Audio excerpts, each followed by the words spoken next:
Hello, goblins. It's Chris, Eldritch Pipes. It's an episode of this week's Pipes. It's late here and cold, mostly cold. So I'm going to keep this short because I want to get back inside.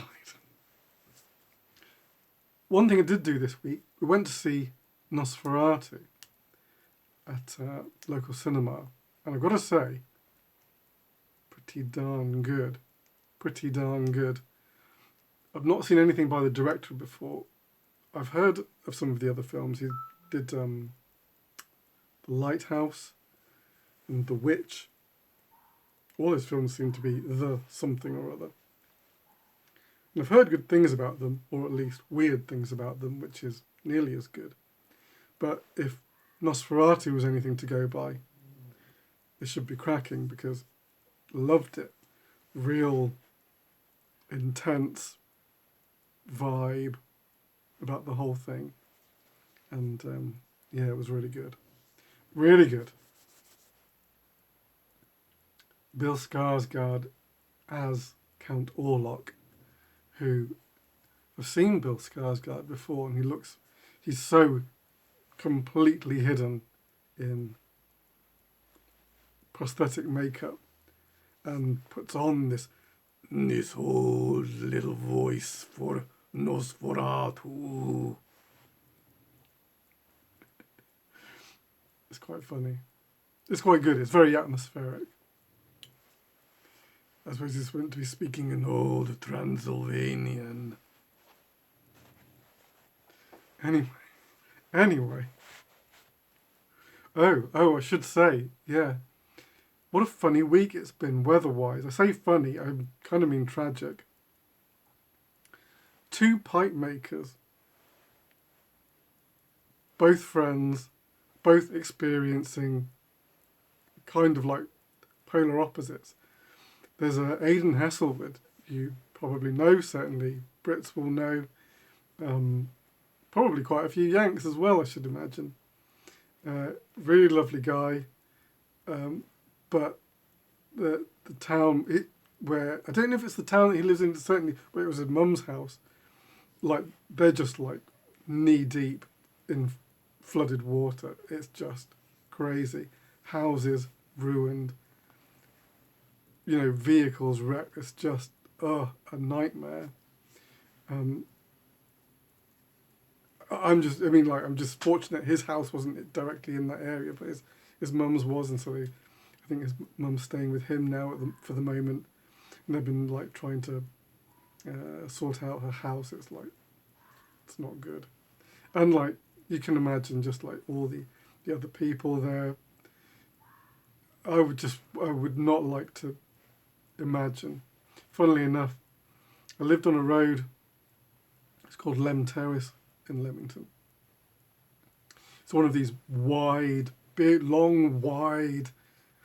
Old Leamington roads, like they're so wide because they were originally built for taking like horse carriages on. And the houses, the land kind of like slopes down from the road. And one year when Leamington flooded, it was like back garden completely underwater, bottom floor underwater, cars just utterly submerged in the streets that slanted downwards. It's like, fortunately, when the year that had happened, we'd actually moved out. Like, poor buggers who'd moved in. Hopefully the insurance pulls through for many of these, but sometimes, you know what insurance companies are like. And then on the other hand, another Englishman, but living in LA, some of you may know him. He's fairly new to the pipe scene. He's not a full-time pipe maker. He's kind of like a hobby pipe maker, but he's slowly getting more and more into it. In fact, somehow the Jammy managed to spend some time with Tom Eltang, getting hints and tips. Oh, just hanging with Tom Eltang, just casually hanging with Tom. Yeah, right. Anyhow, that's on the social media. He's down. His name is Johnny Jade. His name is Johnny Adams, but Johnny Jade on his Instagram. But I don't think he's even really like doing pipes in social media. I think he's just turning up to shows. Certainly, the Las Vegas show. And anyway, he lives in California. Well, Los Angeles is like in flames at the moment. You know, like the Palisades area is like just a burnt out husk, I believe, at the moment. I forget where Johnny lives. But he's in California, and they've been hit. I don't think so bad. He said his home hasn't been hit, but he said the sky is just full of ash and smoke. Oh, that's crazy. Fire and flood going on at the same time. Apocalyptic. It's biblical in nature. Really weird. But anyway, okay. Definitely thoughts go out to anybody like going through these horrendous things at the moment. I mean, like, lives destroyed. Doesn't bear thinking about. Not bear thinking about. Just pray it's not you. Yeah. So on that note, some pipes available. Well, actually, there were two. There's one pipe available. I'm going to show you that one first, actually. Why not? It is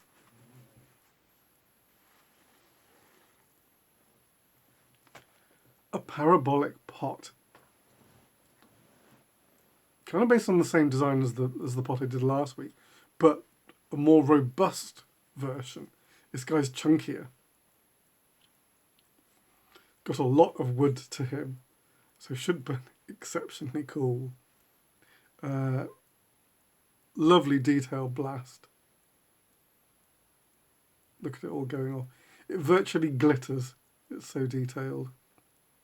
You can see the ring grain. It's like not an especially deep. I wouldn't call it even a medium blast, but it is really, really detailed. Cordovan stain. And crimson Cumberland stem. Go on, show it off properly, camera. Spray of plateau on the rim. Before I levelled the top, it was kind of like all over the place. It was even more wild than I would like. So I thought, you have to be tamed, I'm afraid. It kind of like, it was so crazy, it like was throwing the shape off. And that, up with that, I will not put. So, if you like muscular, chunky shapes, this could be the guy for you. Nice saddle stem, kind of like to balance the piece out. Yeah. So this is the piece that's available, parabolic bent pot. If you're interested, send me an email. Or it's listed on Instagram. You can contact me that way too.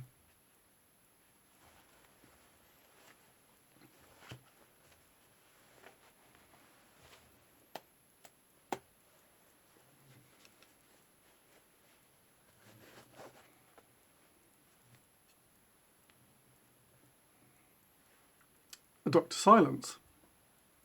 Many of you will know this design. This is my reading pipe.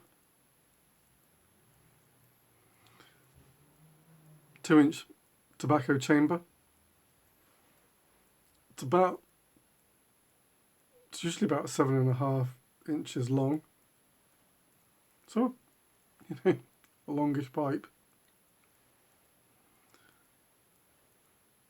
Nice bit of plateau rim. And again, a kind of like nicely detailed blast. Nothing super craggy about it. Just textural is probably the best way to put it on this chap. Haven't seen this one for a bit after doing them loads. In fact, I need to cast some more of this resin. This is the earth and ivory.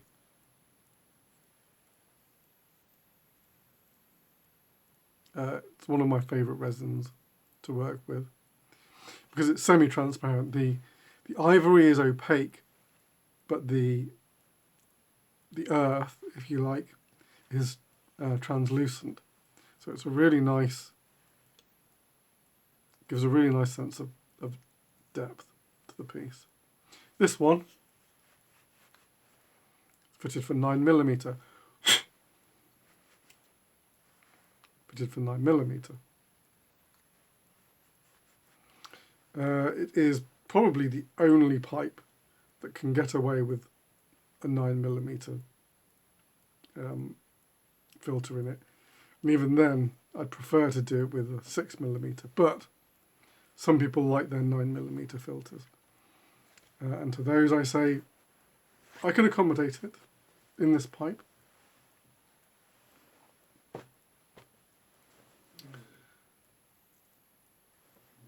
Last pipe.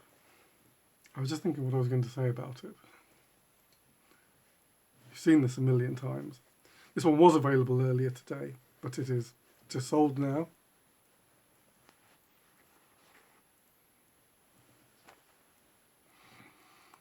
I am vibing, as the kids say, on this sort of like high contrast combination.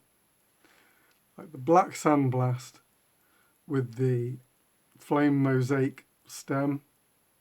If you've seen the last couple of videos, you've now seen like a number of iterations of what the stem has produced.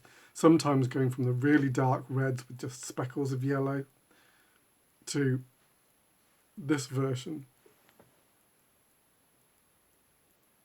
Isn't that great?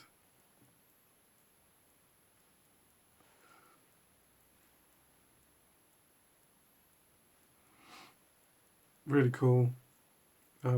Yeah, couldn't be happier with how that rod has turned out. If I'm not at the moment, okay, so although Earth and Ivory was my favourite, at the moment the Fire Mosaic is like, I just reach for it all the time. Got a few pieces left, as you can see, just to show you like some of the difference. So like you can see that piece is like nearly 50-50, like the dark red with the orange and yellow. At the other end, coming to nearly solid crimson with just some yellow running through it. And then every variation in between.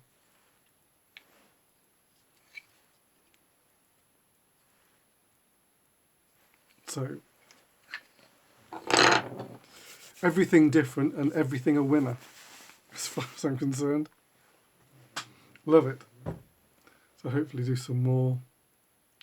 I'm sure I will do at least one pipe next week that also has a stem from that rod. So yeah, again, just nicely detailed sandblast, not especially deep.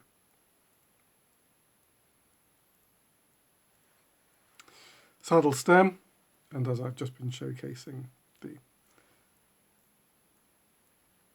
correcting the white balance.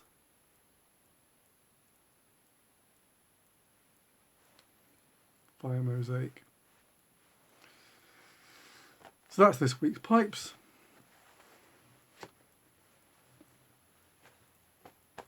So I hope no one watching the video has had a more dramatic week than my two pipe friends. Sometimes just a nice easy life is what you want. The less drama the better. But I should be back next week, all being well. So until then, take it very easy. Loyal pipe maker.